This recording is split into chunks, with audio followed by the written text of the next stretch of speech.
of doing a telephone interview. Where do you live in Maine? Kittery Point, Maine. Okay. How long have you lived there? Since when 90, Okay. 90. All right. I was born and brought up in New York State, Where in New York State? Malta Ridge. I was born in an old farmhouse on Malta Ridge there, Nelson Avenue Extension. The house is still there, but and all remodeled. Now, when were you born? 3/3/29. What was your educational background prior to going into service? Well, I quit my last year. I went to the Boston school there, and last year of high school I decided I knew more than the teachers. I quit. Okay. Okay, this interview is being taken place at 10 o'clock in the morning on the 14th of January 2008. Could you tell me, did you enlist or were you drafted? I enlisted. They had the draft, and I said I had been laid off in the raceway for the winter, and I decided I might as well go in the Army and get it over with. I wouldn't have to face the draft. Why did you select the Army? Well, I don't know. I just happened to be the recruiter. Where I went to Saratoga there, I found the recruiting officer, and that was I went at the top to him. That was the beginning and the end, I guess. Now, when did you enter service? On the January 24th, 1949. Okay. And when were you discharged? The year, just the year would be fine if you don't remember. I think it was 52, wasn't it? 52 I was discharged. Just a minute, I'll look and see. 52. Okay. I enlisted for 3 years. No. I got 4 when I got back to States here. Harry extended me a year. Truman. Okay. Now, where did you enter service? I got to Albany, where Albany, okay. Where did you go for your basic training? Camp Pickett, Virginia. How long was your training? I think it was 12 weeks. Now, was this the first time you really were away from home, or had you been away from home before? Well, I was in the 4-H, and we used to go on some camping trips, and I was never away from home for any period of time. I really intent was, when I went in, I was going to make the Army a career, make the service a career. I just didn't seem to get homesick or anything. I asked for it, and I'm going to make the best of it. Okay. Did you go to any additional training beyond basic at Pickett? Yes, I wanted to get into telephone and telegraph. Okay. And they had these tests, and they said, you're NCO material. So they sent me to Fort Dix, Virginia, and leader's course, and that was in April of 49.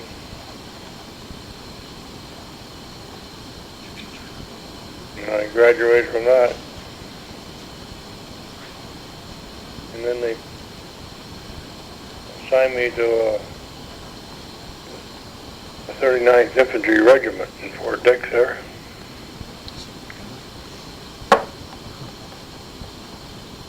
Okay. I was cadre, acting sergeant. And I was a recruit. This was a big deal. I started out as a recruit, you know. Mm-hmm. And I just accepted it, and I went on, and we would train the recruits there, and each cycle, and then the Army, the government cut back the funds on military, and so we stopped training recruits, and we were just more or less sitting there idle. And in the meantime, I had been home on furlough and went to a square dance in West Milton, and I met this girl, and she swept me off my feet, and that was it. In January 1950, we were married. Okay. Time, you know, I didn't have nothing to worry about. Peacetime. Mm-hmm. I was married in June of 1950. The Korean War broke out, and I had orders to go to Korea, and they gave me a leave to come home before I went. And she and I came up here to York Beach for vacation. Now, the one thing there that's noteworthy was a cloudy day, and I laid on the beach, and oh boy, did I ever get a bad sunburn in the back of my knees. And I know it was a court-martial offense, so I treated it the best I could. But then when I got on the troop train going across the country, I went to the medic and I told him, I said, I know it's a court-martial offense, but I said, I gotta have something for the sunburn. Boy, the stuff he gave me was a miracle, you know. It cleared right up, and I could walk and all that. He said, but you don't have to worry about a court-martial offense where you're going. Yeah. Now, how did you end up in the armor? Well, I got to California, and they flew us from California to Japan. It was one of those military air transports. And we went by the way of Alaska, landed in Anchorage, and this was in June, and end of June there, and then we had our khakis on, and it was cool up there, you know. Mm-hmm. Then we walked around a while, and they refueled, and we got back on, and the next time we landed, it was on the end of the chain, a loose chain, a shimmy, I think it was, and refuel, and in the old nighttime that you see the fire flying out of the engine, you know. Mm-hmm. And you wonder you're going to make it. So we got to Japan, and they took us and went into the barracks there for overnight. The next morning they fell us out and read off names, and we got on the bus and down to and loaded on an LST. And we're chugging along there, and we asked, where are we going? What are we doing, you know? And nobody would say much. We were having a training in machine guns and some of the bringing us up to date on equipment, modern equipment then. So finally they had us fall out on the deck there, and they said, well, now you're in the armor, in tanks. Here, all my basic training was infantry, and I'm going to go into tanks into combat, on-the-job training. Never saw a real tank until I got to Korea. We unloaded in the tank. And they started out at the Pusan Perimeter. We had our ass right to the water, and of course the orders were we're going to fight to the last man.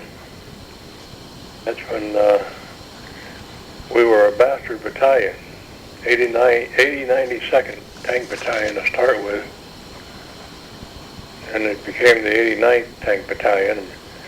But we were assigned to whatever UN force needed some support. So that's the way it went all the way to start out, and then the Marines landed at Incheon, and we fought like hell and broke out of the perimeter there and linked up with the Marines, and then we... Now, when was the first time that you were under fire? in Mason there.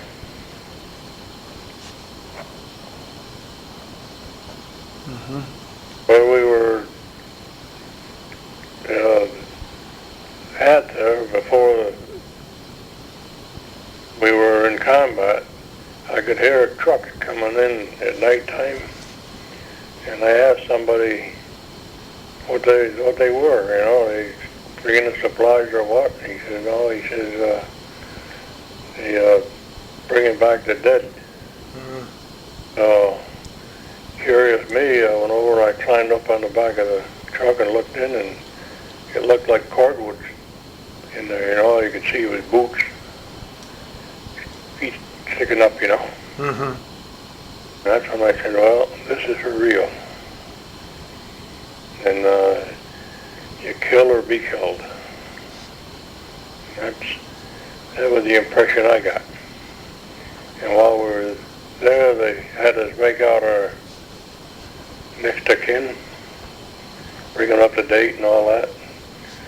Well, I didn't think about it, but I didn't change to my wife. I left it my mother's name, And my buddy, he changed it to his wife. In fact, he got married on his furlough when he went home on the way to Korea. He hadn't been married like I was, but he got married and went along a couple of weeks, and he got a letter from home, and they were mad at him for changing his beneficiary from his mother to his wife, He says, I got news for them. Ain't nobody going to collect my insurance. And I said, buddy, you're in the wrong place to say that. It was in November of 1950, he was killed in North Korea. Wow. And that's another story that he told me. I knew he was from Pennsylvania, Mercer County, but when I came back, I just didn't have the nerve to go there and tell the people what happened, because I figured the Army had done a good job. But they did. It wasn't until I was looking for them. I went down to the Korean Memorial in Washington looking for any kind of information about them, and I looked all around that I could look around, but I didn't know where to start looking for the address or anything. And one night I was on the web, and there was a nephew, and asked if anybody knew anything about what happened to this Jack Lutenhauser. And boy, here it was. I was looking so hard all this time, and it kind of hit me right in the face, Yeah. So he gave me a phone number to call him and said his mother was looking for any information. So I called him and told him, and I said I don't know to this day, he was driving the other tank and I was driving two separate tanks. And he was out going with the infantry to kind of, the Chinese had infiltrated all around us. They were going out to clear an area out there, and he had his hatch open. Now that's one of the first things you learn on the job, is when you're under fire, you don't have your hatch open. A lot of the brush near where he was going down through this, I call him a gook, a chink, came out of the woods and threw a grenade in the hatch. That took care of him. Because I was ordered on the tank I was in to go down. They had, the night before, they had a Jeep. There was two litters on there, back wounded and heard a noise just a ways down, but it was a causeway going over this ravine lake, and they had ambushed it. And the major was in there. He was going back to set up another CP. He was killed. And it was his daughter. I'm probably getting it all mixed up here, but I was told to push that Jeep with the bodies and him on it off the road, you know, because what the Chinese were trying to do was block the road so we couldn't get out. So I did it, and I pushed him off, and boom, the tank charged, you know, and I couldn't figure out what that was. Well, the loader, he said he had a little hole, or he threw out the casing that he'd been fired, and he said there was that spook going back down the ravine, and he shot him with a 45. He said he couldn't even hit him a number of times, and all he did is kind of winch, you know. So it wasn't until after we got back down outside of that area, I could get out and look. And here he had placed a satchel charge on the tracks. They had no anti-tank guns or bazookas or anything they could have used on a tank. This is the way they were trying to disable a tank, blow the track off. I was lucky to get out of that situation. Mm-hmm. How did you get away from that charge? Pardon? How did you get away from that charge without it? It went off. He put it right in. You know, you ever go out and you can look at the tank and you see on near the rear, there's bogey. They call them bogey wheels on there before it gets to track it. They're on the bottom. Yes. He placed it right in between there. So when I moved a little bit, I set the charge off. Yeah, but it was right onto the track. But it never, all it did was blow off the connector on the outside. You'll see there's a connector on the outside of that track. And for whatever reason, I mean, that stayed together. They had that in the center. There's a rod that goes through there. That stayed there, and then the other side on the other connector stayed there. So that's the way we came all the way back down to South Korea. Now, you said the tanks did not have heaters in them? No. How did you keep warm? This was during the winter, of course. Right, and we were not prepared for the winter because MacArthur said we were going to be home for Christmas. And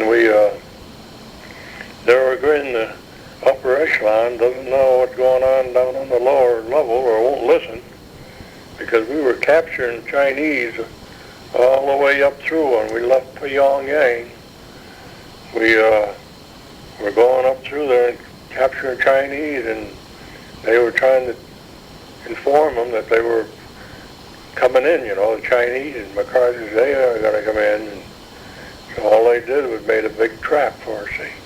They let us keep going north, and they kept more and more coming in. And in fact, on November, their Thanksgiving, we had an early Thanksgiving. They bought us a hot meal for a change. We didn't get much hot meal. And we thought that was a big deal. And I can remember Buddy and I, we climbed the mountain. There's a mountain in the back of us there. And lo and behold, we saw all of these dugout caves, and had straw on the bottom, and some of these personal effects, you know, and mostly was dope, little vials of dope.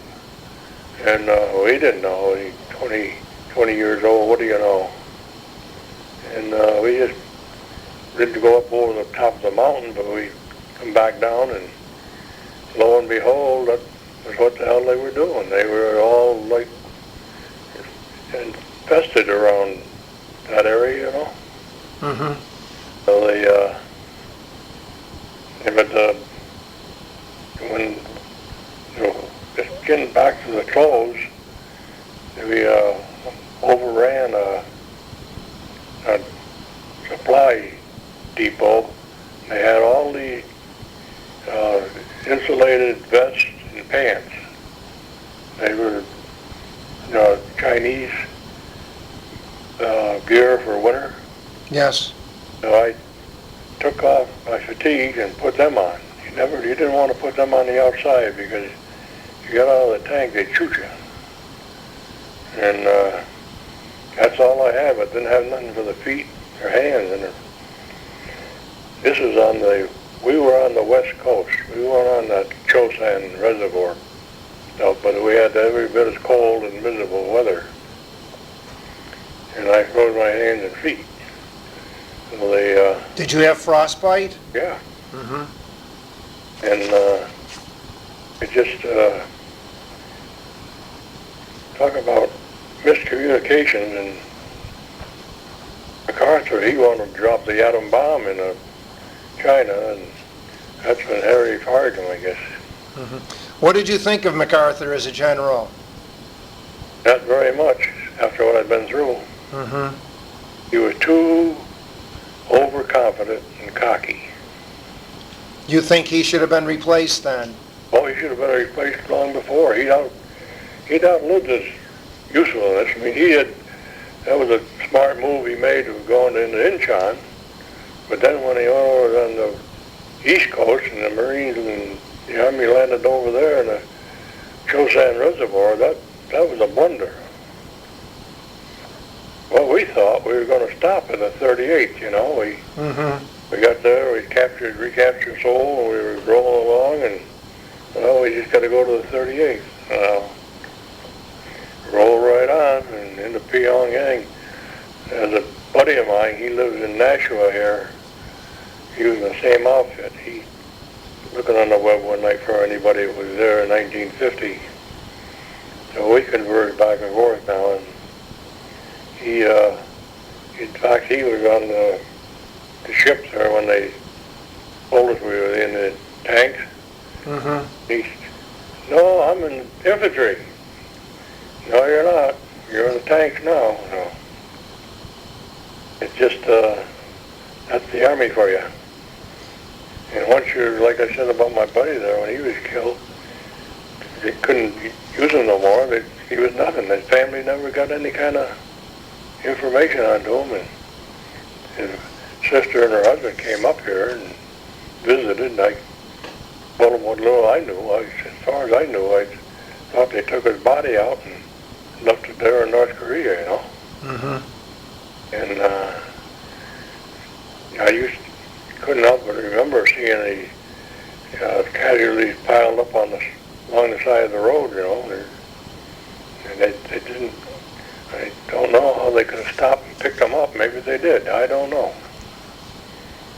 I was just like, as you might say, we were just fighting for our lives. Were you fed well, or were you on short rations? Sea rations. Sea rations? Oh, we had a sea ration. Mm-hmm. Once in a great while, we used to have a hot meal, but that was a rare occasion when they would bring up a hot meal with a field kitchen and cook for you. But most generally, if you got into some of these villages, you get some of the Chinese cooked warm meal, Mm-hmm. And when I was fighting with the South Koreans, they used to give us a ball of rice, cold rice. And one time I had some meat and it tasted a little different. Finally I got somebody that could speak Korean, and he said, "That's dog. That's a delicacy in Korea."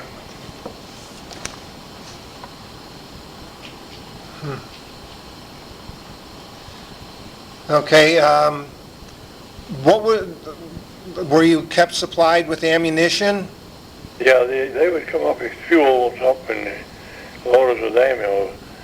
Once in a while, before we got deep into North Korea, we used to pull back and reload, refuel and reload the ammo, sea rations and all. And it seemed like every time we got the necessary things done for the tank, we had another breakout. We had to go over there and plug the hole again. We couldn't take it, but then they didn't have a showers or anything. You just went and jumped in the river. Didn't even have time for that most generally. Mm-hmm. You're kind of short on shaving and washing up. You use your helmet for when they did have time to shave and wash. So I guess we saved water. When you were retiring from the Chinese border, was it basically action almost every single day? Oh yeah. And you're fighting your way back. It wasn't until we got down to South Korea that we got out of the thick of it. In fact, it was so cold there that you could drive the tanks across the rice paddies. And then one night there we were fatigued to no end, so the tank commander said, we're going over to one of those huts over there.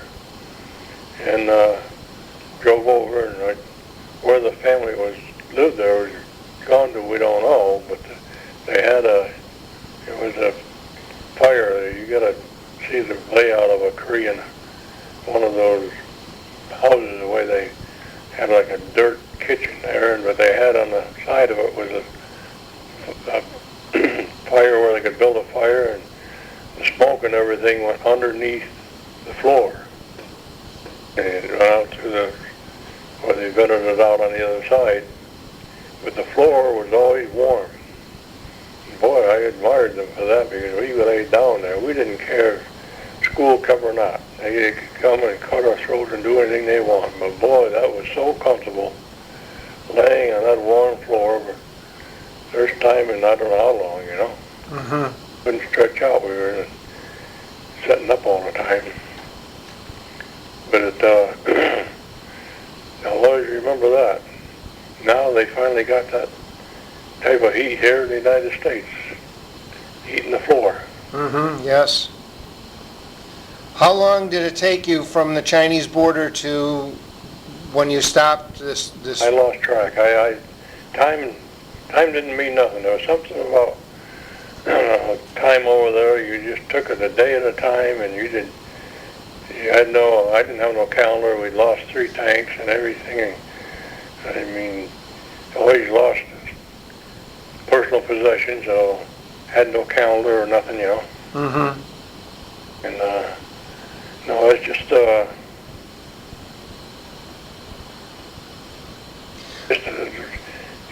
thing that when we did finally stop, then they decided we're going to go on the offensive again. And I don't know, it must have been May or I don't know when it was. But anyway, they started this rotation. They had the R&R before that, rest and relaxation. And right. Go back to Japan for a week. Well, I was married and I wasn't going to go back there. I knew what trouble I'd get into, so I stayed there, and I was one of the first ones to be rotated with the name Arnold, you know. Mm-hmm. And so I got the last day on the line, and my replacement was supposed to come up. I was the gunner at the time, and we were going to go up this river, dried up riverbed. And I don't know how it could be that time of year when it was dried up. That was the way we transfer around, and the parts of it there was the riverbed. And anyway, he did come up. We had the casualties from the day before, and he had my replacement went on another tank. And I said, oh boy, talk about a premonition. You're going up, and I can see out of my periscope, my telescope, and I could rotate and see what's going on. And the first thing I knew, the tank in the front of us had the infantry onto it, and that was hitting. Everybody scattered, splashed all over. Then we were hit. I'm looking At the same time, I'm looking right down the muzzle blast from the anti-tank gun that they had, and hit the turret. It's right there where the turret connects to the main frame. It widens out, the casting on the turret, and it hit there and ricocheted into the turret ring. I couldn't traverse electrically, but I could traverse mechanically. So I fired a white phosphorus, and I was lucky to hit that anti-tank gun and set them on fire. But that saved the day. Now, if that projectile had been 6 inches higher or 6 inches lower, I wouldn't be here talking to you today. Did you ever have any other wounds or illnesses beside the frostbite? Well, I got pneumonia once, and they sent me back to a Swedish hospital. But that, maybe for 10 days or so, I got over that, and I don't know how the hell they could get us from where we were back online, you know, but they did. They had no trouble finding the outfit. And then it just, well,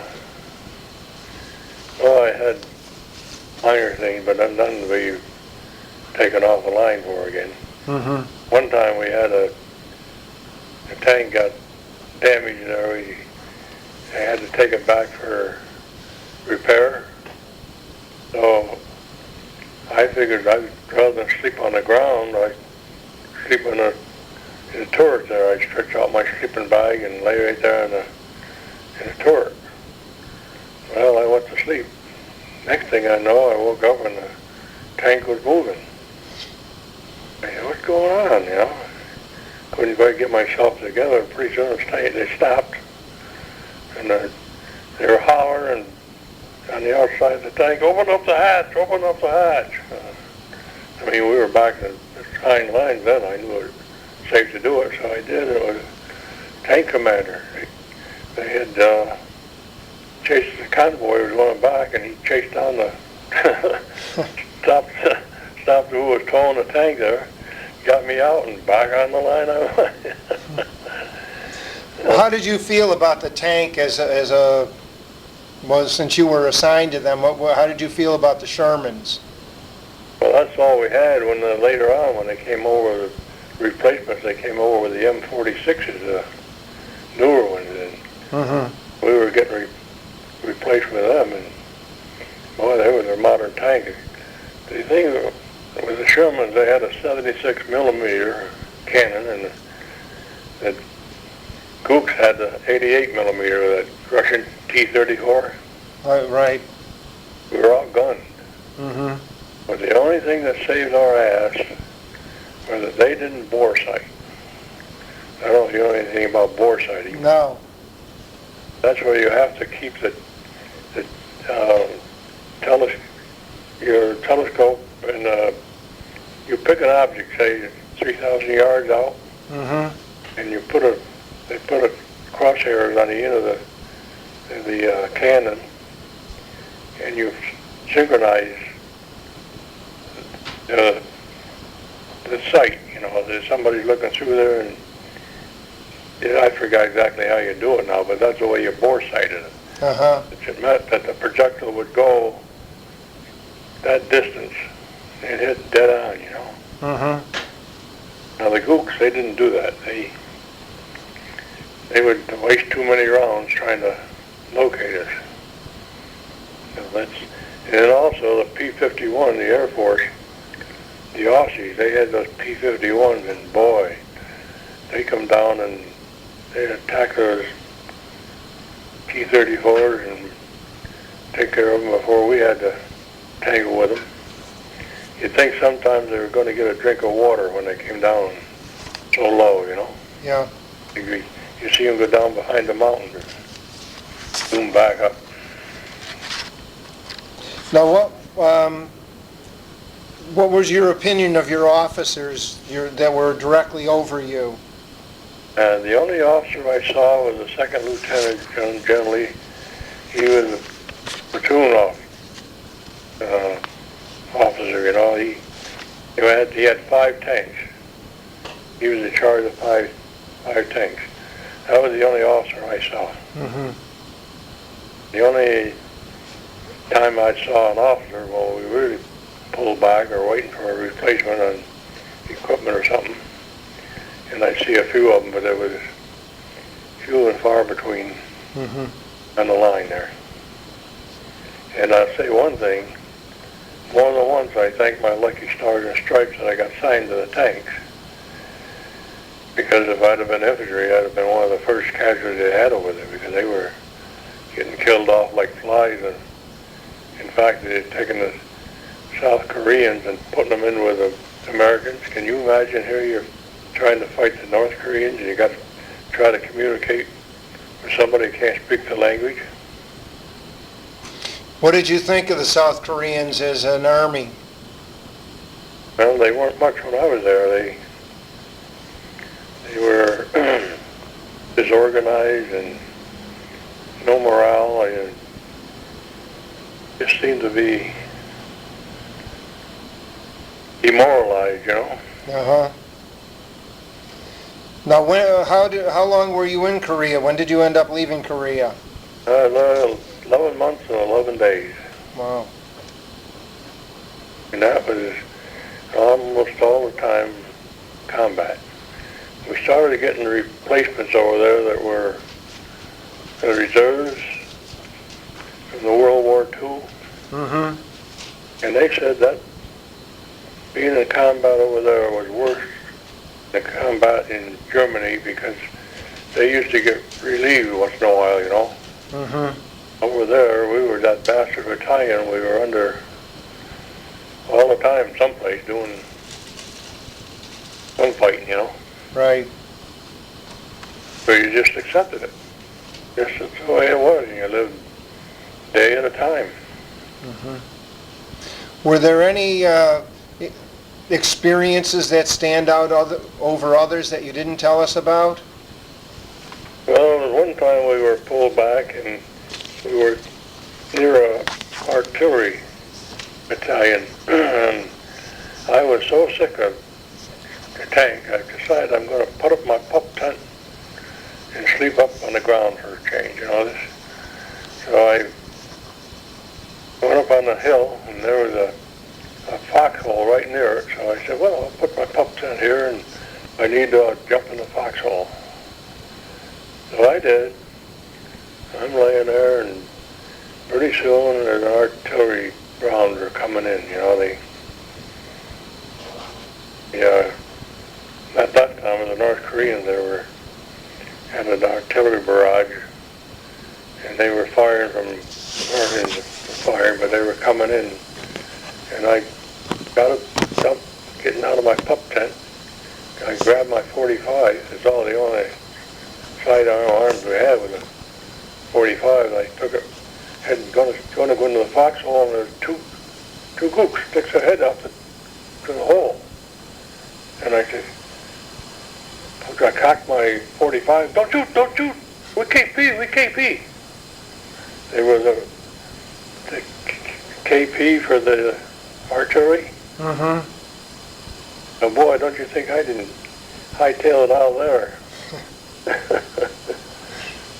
And from then on, I decided I'd better stay with the tank. That was enough experience for me. Right. When did you leave Korea? Well, I can tell you when I got back, it was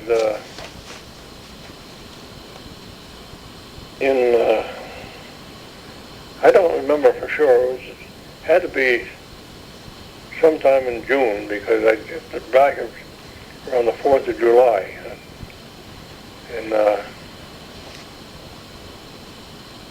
In Washington there, Seattle. Mm-hmm. And, Did you fly back? Pardon? You flew back? No, they wouldn't know where to get me back home. We come back on they call it the Marine Lynx, the name of it, LYNX. And it was supposed to be 1,500 capacity troop ship. Mm-hmm. They had 3,000 on it. Wow. All you do was stand in line for chow. In the morning you got in line, and time you got out of it, you got back in line. And the only thing that I did there was they came around and wanted to know if we wanted to buy a book about the history of the 89th Tank Battalion. Right. And I said, yeah, so $20. I said, well, that's probably $20 gone. But when I got home after a few months, I received it. Oh. And this buddy of mine down here in Nashua, he never had a chance to get one, I guess. He didn't come back about 3 months later than I did, because he wasn't married and he'd been an R&R, so.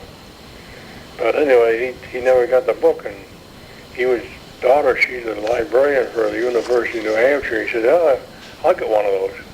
Send me the name and the information, you know. Well, it's out of print. Oh. And I've been trying to get one for the family that a buddy there in Pennsylvania, but they got a Reminisce magazine I subscribe to, and they ask if you want to ask if anybody can give you a hand, and so I wrote and gave them the information and asked if anybody had one of those books, and I got 4 letters. 3 of them were religious and had nothing to do with it. And the 4th one was from it's on the web page. Well, it's not the same thing on the web page. They got the Korean War history. And a buddy of mine, he says, I was there and I can't recognize some of the things that they're talking about. You know how things get mixed up in translation? Right.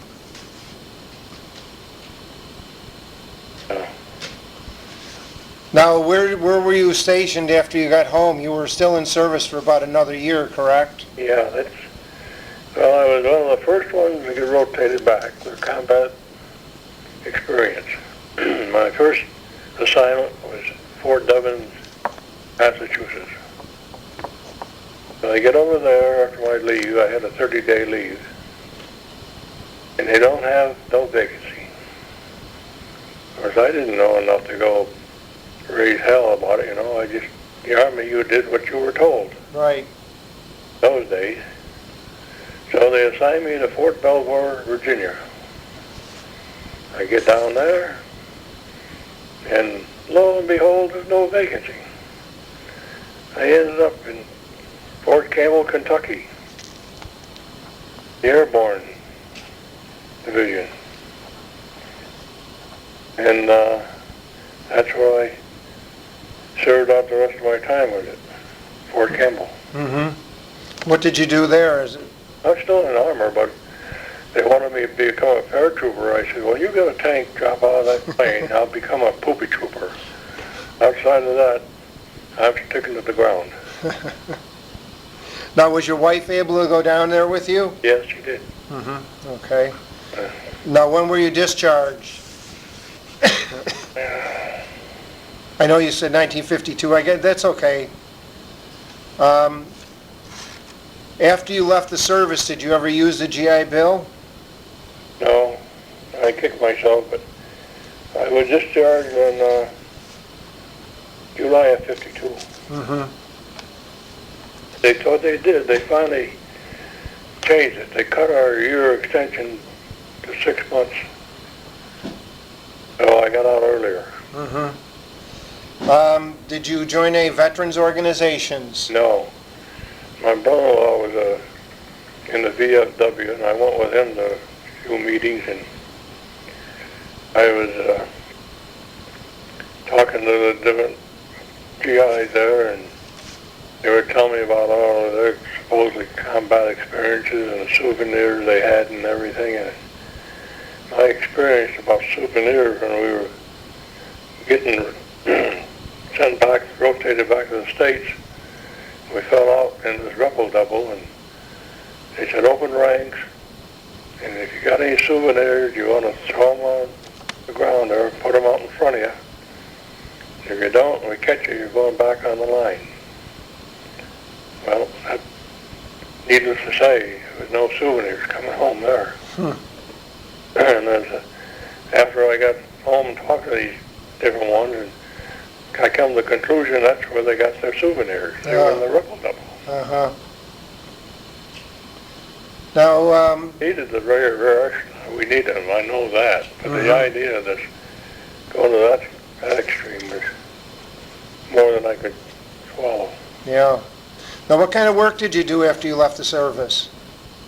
Well, for a while, I did various jobs. And my father-in-law, he had worked at a GE for all his life, and he said, you don't want to go there because they got a union. I worked around different outfits. They didn't have a union for a while, and I worked in a paper mill in Mechanicsville, West Virginia Pulp and Paper, and finally I ended up with a power company, Niagara Mohawk. Oh, okay. But I worked both places, with and without unions, and I found out you gotta have a union. Yeah. They go too far. There can't seem to be a happy medium. They gotta go really from one side all the way over to the other side, you know. Right. Pendulum doesn't sit in the middle. Yeah. How do you think your time in service had an effect on your life? Well, I got my equivalency diploma in service. I couldn't have gotten a power company if I didn't have that. Mm-hmm. Okay. Are you still there? Yeah. Okay. Now, could I have your address, please? 38, I'll spell it. P-E, P? P is Peter, Okay. E, P-P, E, Peter, E, R-R, E, L-L. Oh, Pepperell, okay. Sounds like somebody's stuttering when they're Right. writing it. And you're at Kittery Point. Kittery Point, Pepperell Road, Kittery Point, Maine, 03905. Okay. Now, what I'm going to do is, we have a release form I'd like to send to you if you wouldn't mind completing it. Just says that if anyone wants to use your tape for historical purposes, they're able to do that. Mm-hmm. And I'll fill it out and just send it to you, and you just need to sign it, and there's a place that says none if you have no objections. That's all I'm going to have to do, huh? Yes, sir. Okay, that's better than the other form. I could talk about it, but I just can't write about it. Okay. Well, I filled out most of this while we were talking and have most of the information. It was a very good interview. Well, thank you. Because something's been on my chest for years, and I thought of different times of joining the VFW or the Legion, but I probably relive enough of it in my own way, but to go out and talk about it, I'm not going to try to impress somebody with my experience, you know. Right, right. Okay, well, thank you very much, Mr. Arnold, for your interview. Thank you. All right, goodbye now. Bye.